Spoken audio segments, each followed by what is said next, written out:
Hello, welcome back guys to Motorola channels here. Today in this video I'm going to show you a tutorial how to unlock home screen layout on Motorola G06 Power. But before it, I hope you guys click subscribe and the bells button to support the channel. And without any further ado, let's get started to the video. Well guys, first thing first, here I'm going to show you on my home screen. We cannot move the home screen layout like this, yeah guys.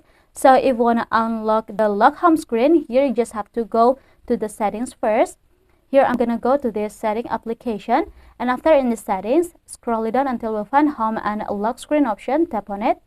Now we'll see the home screen options, and after we'll see the lock home screen layout. To unlock it, you just have to tap on the button beside the lock home screen layout, and after it's already off, you just have to check it first to home screen.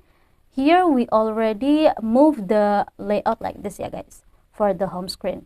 And also, if you want to go to the home screen like before, you can do it as a simpler options or a simpler way.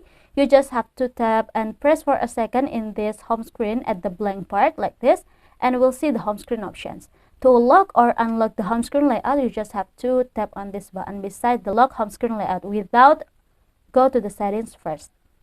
So yeah, I think it's enough guys. Thank you guys for watching this video. Don't forget to leave your like and comments below, and I'll see you soon on the next one. Goodbye.